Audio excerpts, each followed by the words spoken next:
The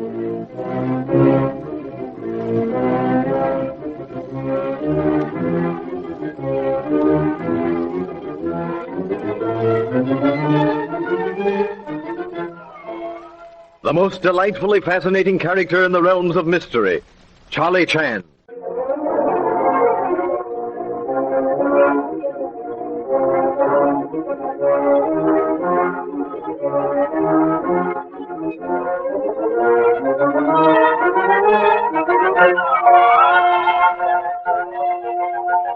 Never before has Charlie Chan, Honolulu's famous detective, faced such a baffling problem. At Pine View, Ellen Landini and Dr. Swan are both murdered, and evidently murdered by the same person. But as to who that person can be, not a clue. 8 people at Pine View had ample reason to hate the opera singer, and of these 8, not one has a satisfactory alibi, though each in turn had opportunity. The most likely person had been Dr. Swan, but the finding of his body changed the entire outlook of the case, and Inspector Chan paces the study floor as the sheriff, Don Holt, stands staring out the window. Did you ever think, Inspector, that Swan might have killed Landini, then Swan in turn might have been killed by Ireland? Ah, that is indeed untraveled avenue of thought. Your reasons, Sheriff? Not mine alone, Inspector. Leslie. So be it. No man ever yet lost anything by redistribution of credits awarded him. Well, it was no secret that Ireland hated Swan. Now, Swan was blackmailing Landini because he had found out about Landini and Ward's son. Isn't it possible that Landini had tired of paying Swan, and in order to remove his power over, she decided to tell Ward? So far, your reasoning is perfectly sound. But what prevented Landini from telling Ward? Her death. Swan was mad at her when he found out that she was going to tell Ward, so Swan killed her. But that would end his blackmailing scheme? But not if he told Ward that he knew about the son and would only tell Ward of the boy's whereabouts for a price. Then where does Mr. Ireland fit into the mosaic? Ireland merely avenged Landini by killing her murderer. You have very cleverly constructed a feasible and reasonable chain of events. But, my dear Sheriff, you are overlooking certain undeniable facts. Yeah? The fact, Sheriff, that the same gun was used to commit both murders. You must, in your calculations, include a reasonable surmise as to how Ireland possessed himself of Swan's gun, or whatever gun Swan used to kill Madame Landini. Well, Ireland could have taken it from Swan's room. No, Sheriff. Now you are guessing. You are not reasoning. Yeah, I know. You see, Sheriff, when one raises that point about the gun, one raises many more points. Let us assume for a moment that Ireland did possess himself of Swan's gun. Next move on Ireland's part would be to get Swan to meet him at unoccupied house. Would Swan go without gun if he possessed one? I think not. Most certainly not to meet Mr. Ireland, who had exposed him as blackmailer. Yeah, you're right, Inspector. Guess I'm not so hot at figuring these things out. One moment, please, before this verbal self-reproof reaches to voluminous proportions. I think that your theory is, shall we say, about 75% correct. What? You really mean that, Inspector? But yes, my young friend. I'm not given to saying such things merely for pleasure of distributing useless praise. Then what part is right and what is wrong? Alas, Sheriff, that I cannot answer. But I will say this to you. Your theory as to why murder was committed is most probably correct. And that is the longest stride yet made in the series of deductions. But, Sheriff, I think in your deliberations you place mantle of deception upon wrong person. Now, go on, I'm listening. Swan was killed, as we originally thought, by person who committed murder upon Madame Landini, because Swan had seen that murder committed. Now we come to motive, which we have sought with so little success. Yeah?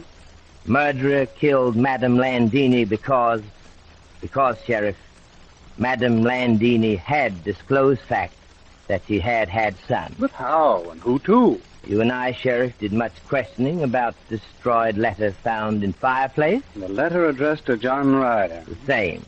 That letter undoubtedly, at least I hope, undoubtedly contained information about Son, but... But you mean we don't know that it said the boy, the son, was Ward's son? That is possibility with which we must reckon. But, youthful friend and associate, we have advanced. We have advanced far. Well has it been said, when mud in disturbed waters settles at bottom of pool, clear water will result, and object of search will be discernible to searchers. Come in. Oh, no, look at here, Mr. Chan. Here. He come back. Key to unoccupied house where we found Dr. Swan? Oh, no, sure. And this is all the same key. Me go just now look see key for cellar, and this is one before no stay stop. Now he all the same as stay stop. Well, can you beat that? I note that you carry key by piece of string. Is that on purpose, I think? Oh, sure. Me all the same and number one a very smart policeman. You lazy plenty noise about me touch a cigarette box. This is time me no touch a key. Then I think there may be fingerprints. Quickly, please, Sheriff. Lamp black, camel's hair brush, same lying on writing desk. I'm getting them now. Here they are. Thank you so much. Yes? It's Leslie.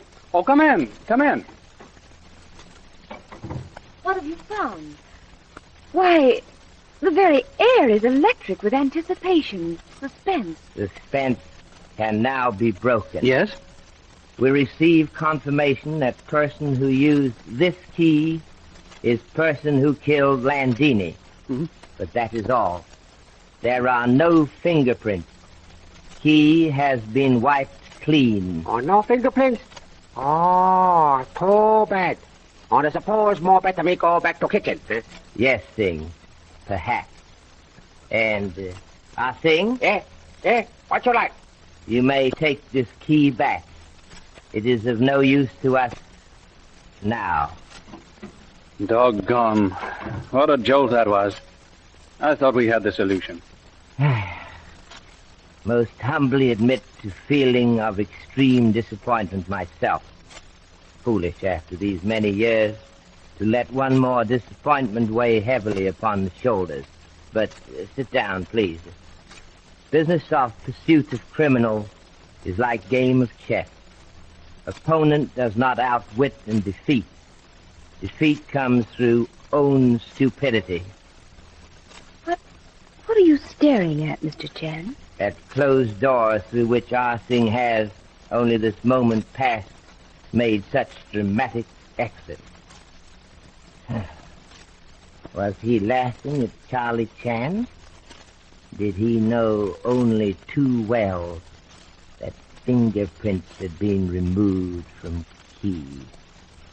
Does Ah Sing, despite his years in this country, still retain that inscrutability which is born of the centuries? While I cannot throw off the garb of modern civilization which now hampers and enfolds me, when now, most earnestly, I would be myself. But enough. This is not work. We shall question Mr. Ryder. I'm not satisfied.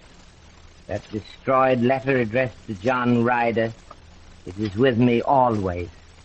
I cannot forget it. Do you wish me to go? Perhaps. Yes. I think it better that you both go. This meeting will embarrass Mr. Ryder. It concerns his honeymoon. It would not be fair, I think, to question him before you. Come on then, Leslie. We'll take a walk. All right. I want to do a little investigating around the garage. Mr. Ryder's in his room. Mr. Ryder, can I prevail upon you to come to study for one moment, please? Yes?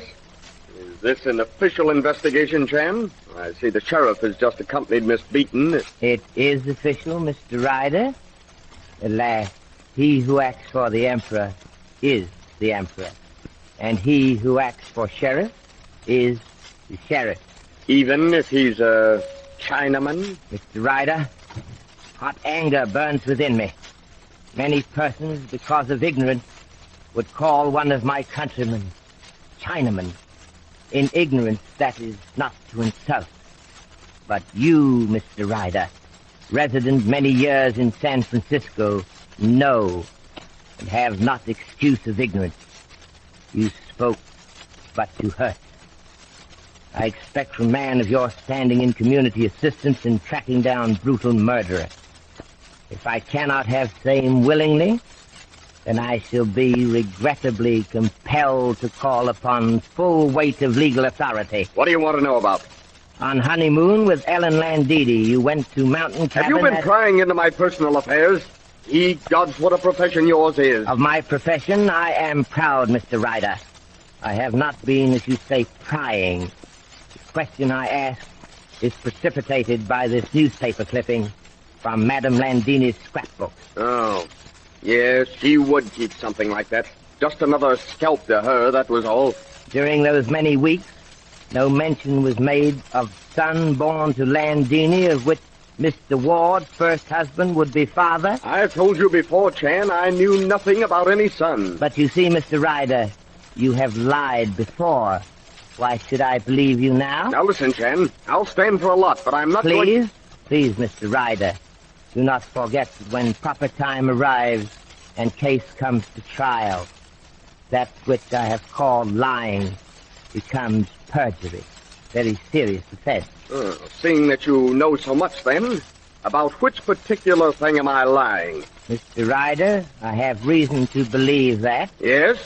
That you think you know who is murderer of Madame Landini.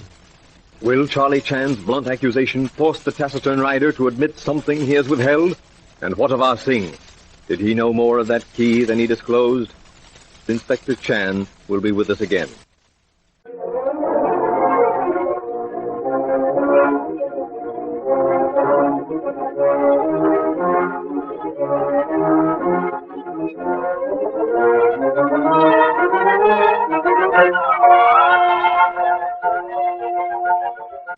Well, Inspector Chan, what little philosophical thought can you leave with us tonight? Persons are eternally asking, what is most precious thing in the world? Many years ago, famous Mandarin was asked same. He replied, family reputation for integrity, which is benevolent shadow under which descendants live, is most precious family possession. For same requires loyalty, truthfulness, and strict adherence to the highest ideals. Thank you, Mr. Chan. Thank you, Mr. Wilson. It is gratifying privilege.